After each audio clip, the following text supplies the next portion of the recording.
Hey friends, இன்றைக்கி என்ன topic பார்க்க போகிறோன்னா பெரியாரின் பெண் விடுதலை சிந்தனைகள். இந்த புக்கு எதுன்னு பார்த்தீங்கன்னா 10th ஸ்டாண்டர்ட் ஓல்டு புக்கு. லெசனுக்குள்ளே போவோம். தமிழ் திருநாடு சான்றோர் பலரை நாட்டிற்கு வழங்கி அணி செய்திருக்கிறது. மொழிக்காக வாழ்ந்தவர் பலர், நாட்டின் விடுதலைக்காக வீழ்ந்தவர் பலர், மண்டி கிடந்த மூடக்கருத்துக்களை சிதைத்தவர் சிலரே. அவருள் தமிழ்நாடு தவம் செய்து பெற்றவர் ஒருவர் உண்டென்றால் அவர்தாம் பெரியார். இந்த பாட்டை ஆல்ரெடி பார்த்துருப்போம். தொண்டு செய்து பழுத்த பழம் தூயதாடி மார்பில் விழும், மண்டை சுரப்பை உலகு தொழும், மனக்குகையில் சிறுத்தை எழும். இது யார் பாடின பாட்டு பார்த்தீங்கன்னா பாவேந்தர் பாரதிதாசன். அடுத்தது, பழந்தமிழ் சமுதாயத்தில் பெண்கள் நன்மதிப்பு பெற்றிருந்தார்கள். எப்படிலாம் இருந்தாங்க பார்ப்போம். புலவராய், பாடினியாய், விரலியாய் திகழ்ந்து மாண்புடைய மன்னரால் மதிக்க பெற்றார்கள். கல்வி நலம் பெற்ற பெண்பார் புலவர்களுக்கு மன்னரும் பணிந்தனர். மரங்கொண்ட மன்னனின் பகையை மாற்ற தூது சென்ற பெருமையும் அக்காலத்து பெண்கள் பெற்றிருந்தார்கள். யாருன்னு பார்த்திங்கன்னா ஔவையார் தான். ஔவையார் தான் அதியமானுக்காக தூது சென்றிருப்பாங்க. அக்கால சூழல் பிற்காலத்தை மாறியது. வந்தவர் கூறிய கருத்தை எல்லாம் இங்கு வாழ்ந்தவர் ஏற்றனர். பெண்களை அடிமைப்படுத்தினர், வீட்டிற்குள் முடக்கி வைத்தனர். எனவே நாடு விடுதலைக்கு போராடிய பெரியார் பெண்களின் சமூக விடுதலைக்கும் போராடினார். பெரியாரின் பெண் விடுதலை சிந்தனைகள் 2 வகை. ஒன்று என்னென்னா அடிப்படை தேவைகள், மற்றொன்று அகற்றப்பட வேண்டியவை. அடிப்படை தேவைகள் என்னென்ன வரும் பார்ப்போம். பெண் கல்வி, பெண் உரிமை, சொத்துரிமை, அரசு பணி, இதெல்லாம் அடிப்படை தேவைகள். அடுத்தது அகற்றப்பட வேண்டியவை குழந்தை திருமணம், மனக்கொடை, கைமை வாழ்வு, இதெல்லாம் அகற்றப்பட வேண்டியவை. அடுத்தது பெண் கல்வி. பெண்கள் முன்னேற்றத்திற்கு பெருந்தடை வீட்டில் அவர்களை முடக்கி வைத்தது. பெண்களோட முன்னேற்றத்துக்கு எந்த தடையாக இருக்குதுன்னு பார்த்திங்கன்னா அவர்களை வீட்டில் முடக்கி வைத்தது பெருந்தடையாக இருக்குதுன்னு சொல்கிறாங்க. இது நாட்டு நடப்பை அறிய விடாமல் அவர்களின் அறிவை மறைக்க செய்வதாகும். நமது சமுதாயத்தில் பெண்கள் சார்ந்த தலைகீழான ஒரு புரட்சி ஏற்பட்டாலேயொழிய பெரிய மாறுதல்களை கொண்டு வரவியலாது. அப்படி மாறுதல்கள் ஏற்பட்டாலும் அதனால் பயனொன்றும் விளையாது. பெண்கள் மனித பிறவிகளாக நடமாட வேண்டுமானால் முதலில் அவர்கள் அடுப்பங்கரையை விட்டு வெளியே வர வேண்டும். பெண் கல்வி பெறுவது அவர்கள் உரிமை மட்டுமன்று, சமூக மாற்றத்திற்கு மிக இன்றியமையாததும் ஆகும். பெண்கள் கல்வி கற்றாலே ஒழிய சமூக மாற்றம் ஏற்படாது. வேறு என்ன பண்ணணும்னா அவங்கள ஆண்கள் தான் படிக்க வைக்க வேண்டும். அவர்களுக்கு உலக படிப்பும் ஆராய்ச்சி படிப்பும் தாராளமாக கொடுக்க வேண்டும். நாட்டில் உள்ள கேடுகளில் எல்லாம் பெருங்கேடு பெண்களை பகுத்தறிவற்ற சீவன்களாக வைத்திருக்கும் கொடுமை. இவ்விழிநிலை ஒழிப்பட வேண்டும் என்றார் பெரியார். அடுத்தது பெண் உரிமை.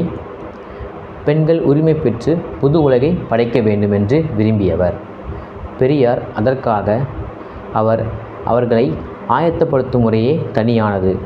ஆணுக்கு பெண் இளைப்பில்லை என்று சிந்தித்தவர் பெரியார்.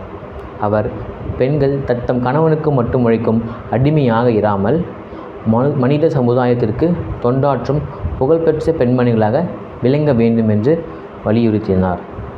அடுத்தது சொத்துரிமை. பெரியார் பெண்ணுரிமை மறுப்புக்கான காரணங்களை நன்கு ஆராய்ந்தார். பெண்களுக்கு வழிவரும் சொத்துரிமை மறுக்கப்பட்டமையே அவர்களின் அடிமை வாழ்வுக்கு அடிக்கோலியது என்று உணர்ந்தார். அதற்காக அவர் போராடவும் கிளர்ச்சி செய்யவும் வேண்டுமென கூறினார். பெண்களோட அடிமைக்கு பெண் அடிமைக்கு என்ன காரணம் சொல்கிறார் பார்த்தீங்கன்னா, முதன்மை காரணம் சொத்து தராமல் இருக்கிறதே முதன்மை காரணம் அப்படின்னு சொல்கிறாங்க. சரிங்களா? அதாவது சண்டை போட்டாவது இந்த சொத்தை பெற்றிடணும் அப்படின்னு சொல்கிறாரு. பார்த்திங்கன்னா இதுக்காக தமிழ்நாடு அரசு பார்த்திங்கன்னா 1989 பெண்கள் சொத்துரிமை சட்டம் கொண்டு வரப்பட்டது. இந்த சட்டம் எதுக்காக போடப்பட்டது பார்த்திங்கன்னா அந்த பெண்கள் சொத்துரிமைக்காக தான். இதைப்படி பூர்வீகமாக வர சொத்தில் எப்படி ஆண்களுக்கு சம உரிமை உண்டோ அது மாதிரி பெண்களுக்கும் பூர்வீகமாக வர சொத்தில் சம உரிமை உண்டு அப்படின்னு சொல்லியிருப்பாங்க. அடுத்தது, பெண்களுக்கு சொத்துரிமை கொடுத்து விட்டால் அவர்களுக்கு இருக்கும் எல்லா வகையான அடிமைத்தனங்களும் ஒழிந்து போகும். பெண்களுக்கு சொத்துரிமை கொடுத்தாலே அவர்களுக்கும் எல்லா அடிமைத்தனமும் ஒழிந்து போகுமாம். பெண்ணடிமை என்பதற்குள்ள காரணங்கள் பலவற்றில் சொத்துரிமை இல்லாதது என்பதே முதன்மையான காரணம். ஆதலால் பெண்கள் தாராளமாகவும் துணிவுடனும் முன்வந்து சொத்துடைமைக்கு கிளர்ச்சி செய்ய வேண்டியது மிகவும் இன்றியமையாத உடனடி செயலாகும். கிளர்ச்சி செய்தாவது சொத்துரிமையை பெற்றிடணுமா? தம் கட்டுரைகளில் எழுதியும் மேடைகளில் பேசியும் வந்தார். இன்று அச்சிந்தனை நடைமுறைக்கு வந்துள்ளது. இதுதான் 1989 பெண்கள் சொத்துரிமை சட்டம். அடுத்தது அரசு பணி.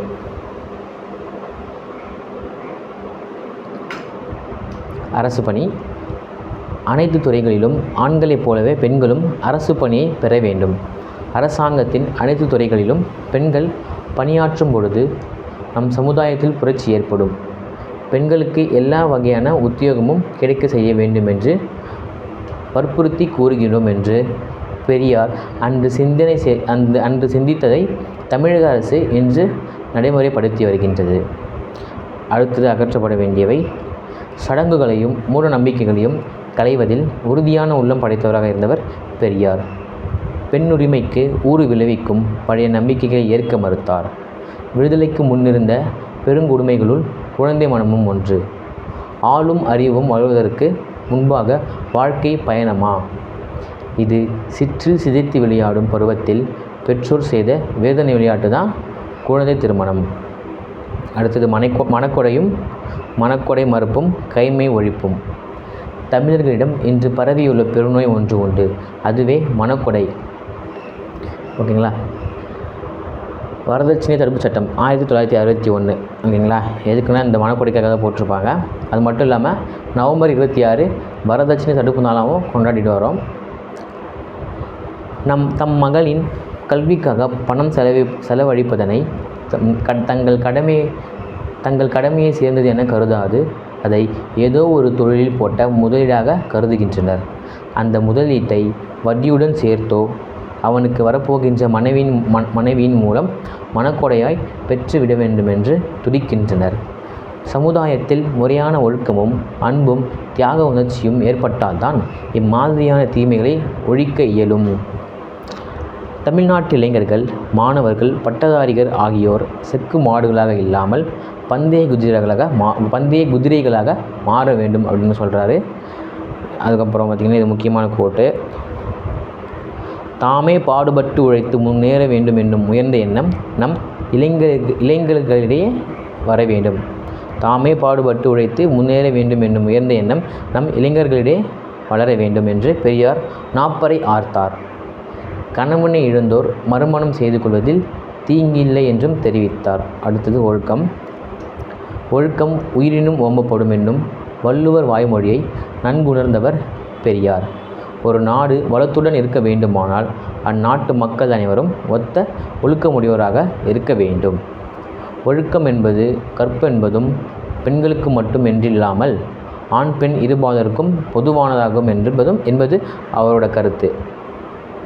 பெரியார் சமூக முரண்களை எதிர்த்தவர். மூட கருத்துக்களை முட்டறுத்தவர். தொலைநோக்கு பார்வை உடையவர். பகுத்தறிவுக்கு பொருந்தாதவற்றை அரித்து எறிந்தவர். சமூக மாற்றத்தை விரும்பியவர். பெண்களே சமூகத்தின் கண்கள் என கருதியவர். பெண்களை அடிமைத்தளத்திலிருந்து மீட்டவர். பெரியார் வழிகாட்டுதலால் தமிழகம் இன்று தலைநிமிர்ந்து நிற்கின்றது. இதோட லெசன் முடியுது. தேங்க்யூ.